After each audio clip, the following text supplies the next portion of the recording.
Welcome back, and today we're going to make brisket of beef. It is a three-step process. My recipe is an old family recipe, probably maybe even 100 years old. And I'm just going to stick to the basics of it, and people like, to add different things to it. Maybe they want to add carrots, maybe they want to add potatoes, all different things.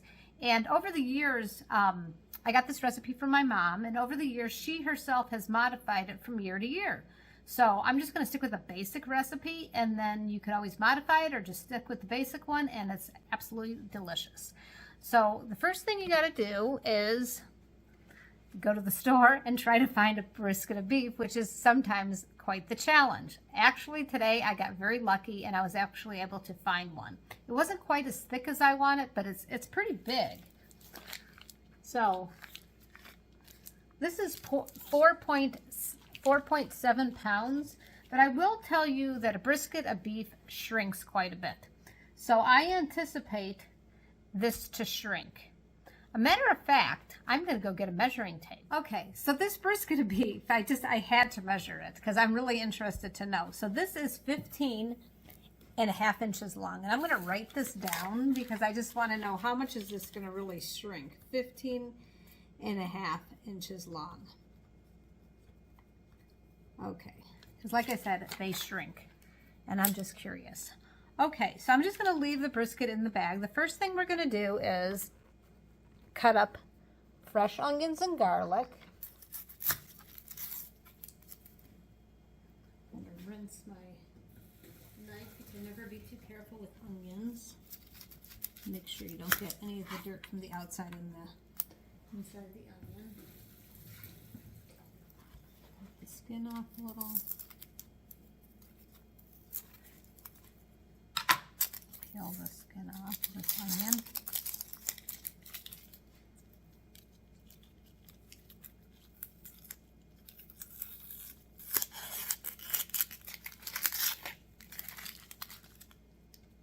Okay, I'm going to rinse this off.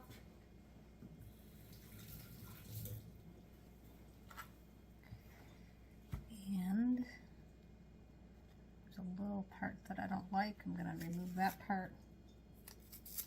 The vegetables are not always perfect. Rinse all this off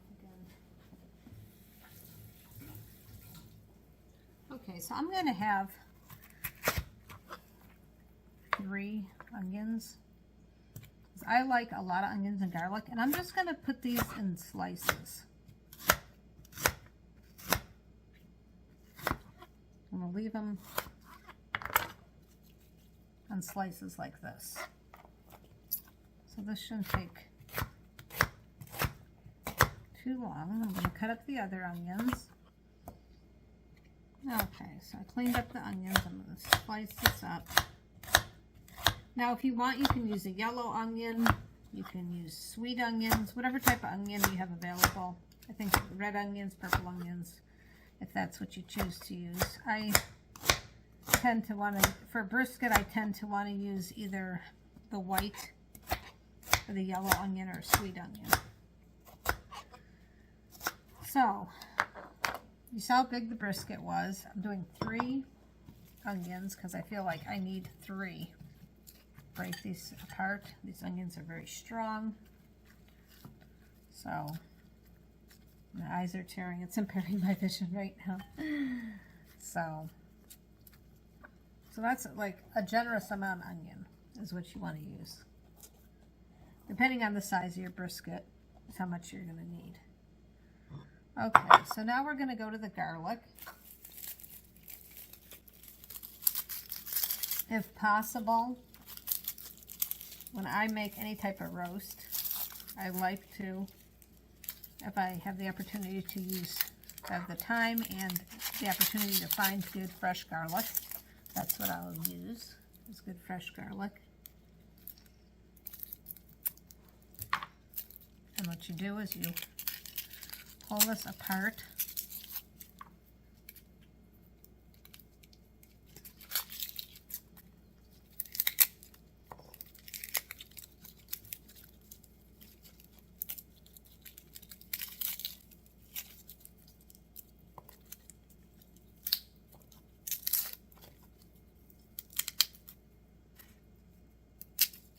you just have these pieces here.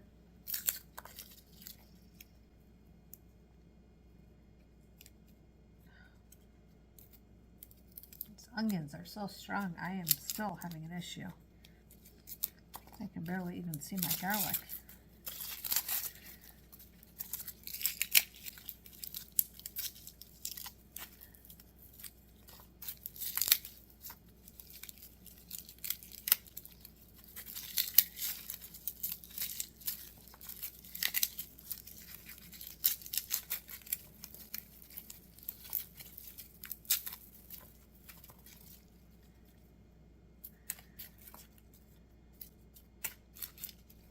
Okay, so I'm taking this part, all this little stuff like this, getting that out of the way.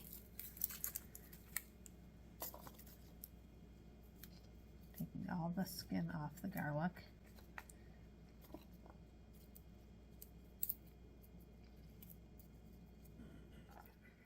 Okay, so I'm still just taking a little shell off of the garlic.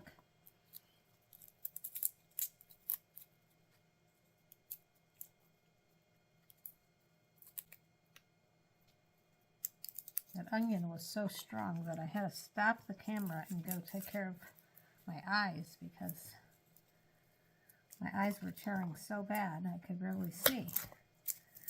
You know you have, if your eyes are tearing that bad, you know you have a good onion. That's it for sure.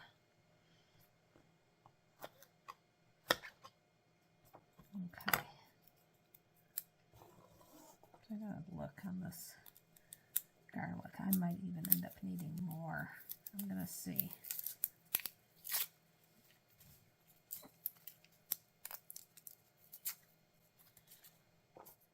Having a hard time getting off, cut off the ends. Matter of fact, I'm going to cut off the ends on all these.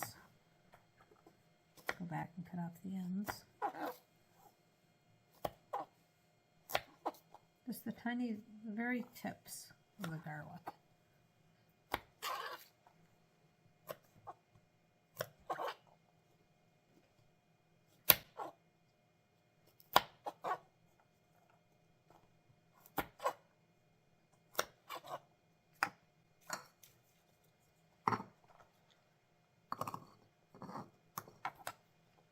The ones I'm putting in this bowl are the ones that are going to be ready to be chopped up.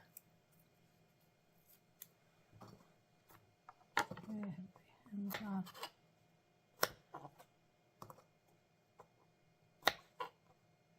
Hope everybody's having a good day today.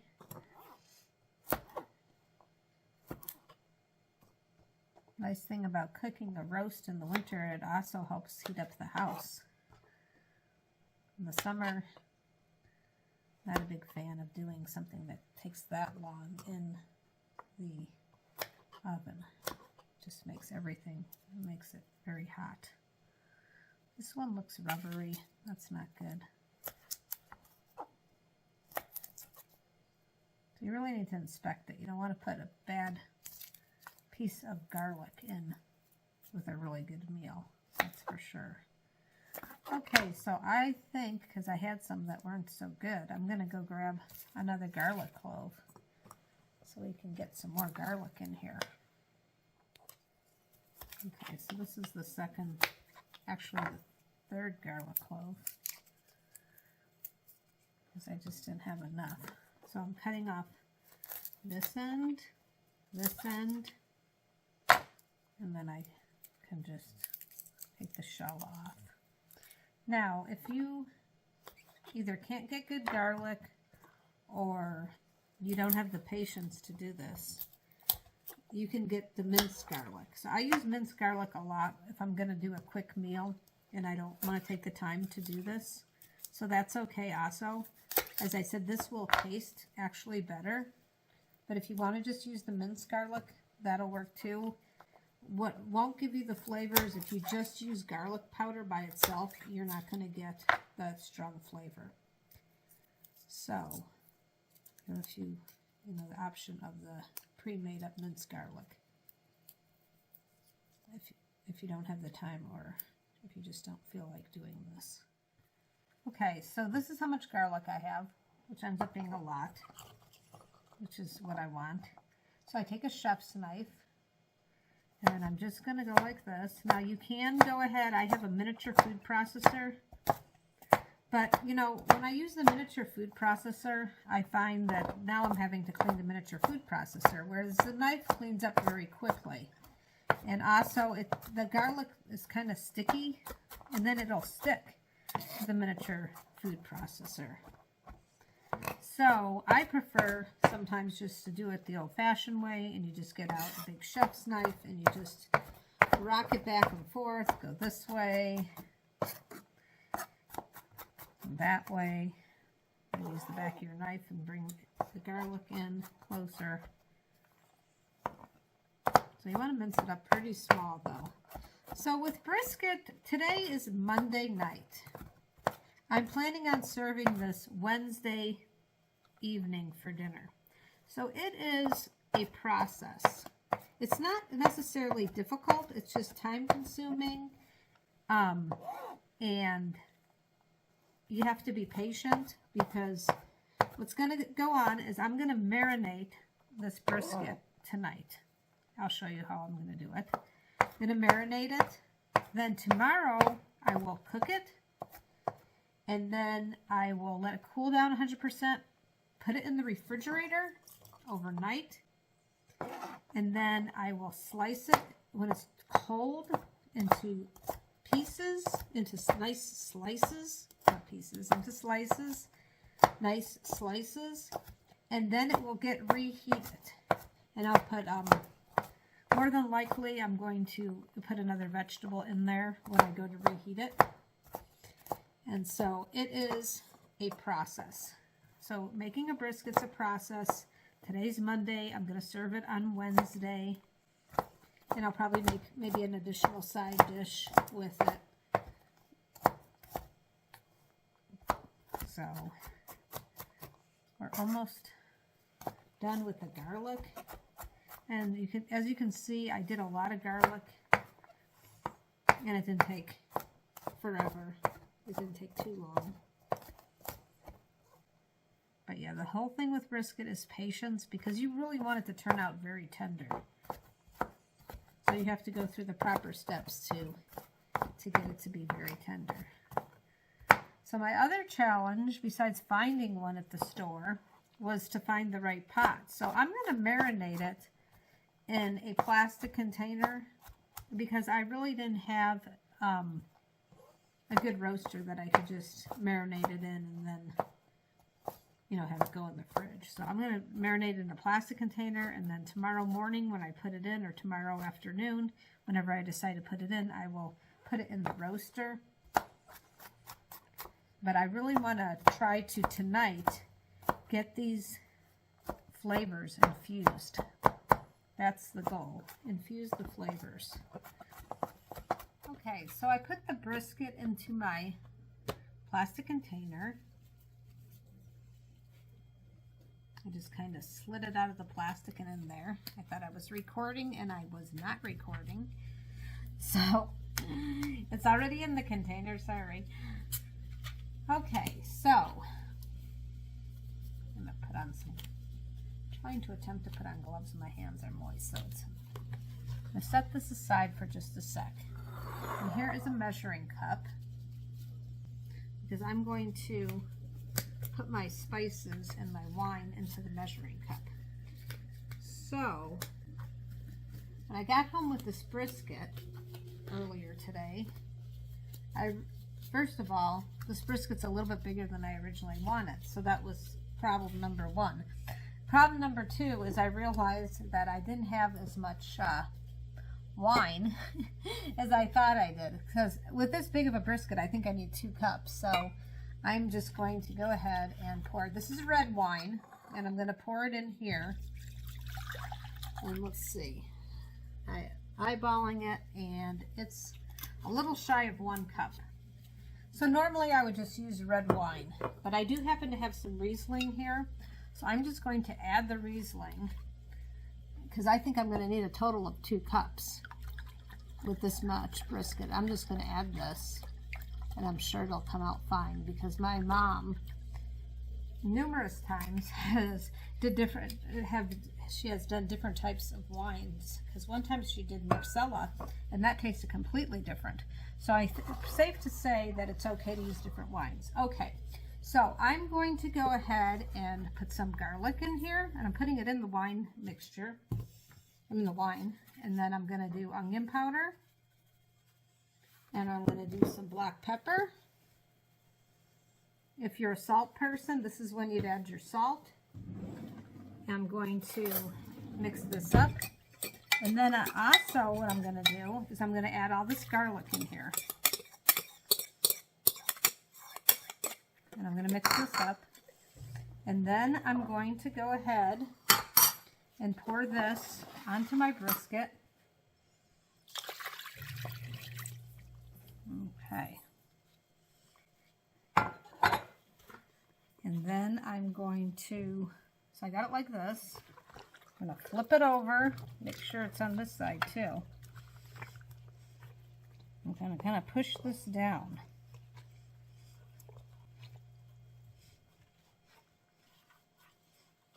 Turn this over again. So I really want to make sure I have the flavor. I don't know what that is. Make sure I have the flavor in here. And I almost feel like I need just a hair more wine, but first I think I'm going to add the onions. I'm going to add some of them like this. I'm going to turn this over again.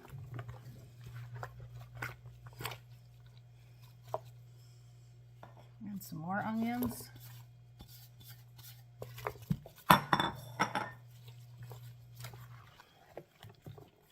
I'm giving it like a bath. So, I think that's pretty well. Okay. So, I'm getting the wine into the meat, which is what you want.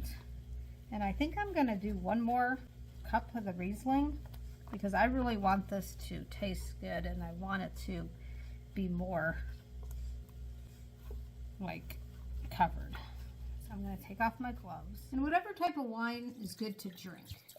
Like, I never personally use cooking wine. I just always use regular wine when I'm cooking. That's what I've always done. So I'm just going to add some more wine, because I think it will be good that way. I'm going to put on another pair of gloves. I'm going to turn this again. Okay, I'm turning this over again, because I really, just going to mix it up. I really want everything to get really infused.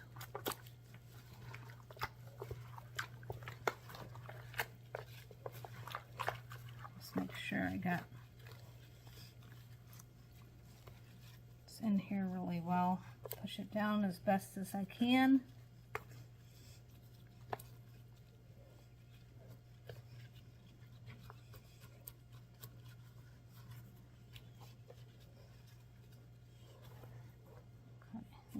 Some onions out the front, but that's okay. All right, so now I'm going to cover it.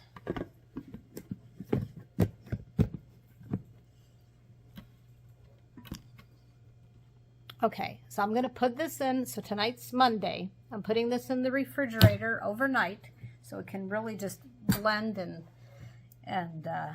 marinate and everything it needs to do the magic or whatever. And then tomorrow, I will put it in the oven at 325 for however long it takes. Probably, I'm guessing, 2.5 to 3 hours. And then we will let it cool down 100%. Actually, put it in the fridge. When I'm saying cool down, I mean make it cold. And then at that point, I will slice it and then put it back in the juices. And then the next day, which would be Wednesday, I will go ahead, or Wednesday morning I might actually do the slicing. I will go ahead at dinner time, before dinner, and heat it up again, probably for like a good hour. Maybe put some vegetables in there. So I'll see what I have around the house and what looks good. So I will see you tomorrow, and we will do step number 2. Thank you.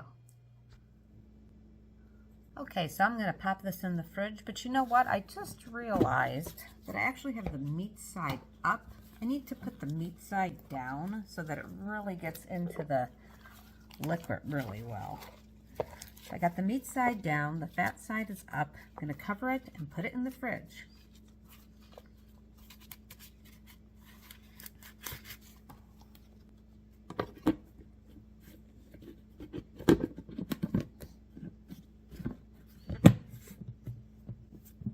Alrighty, see you soon.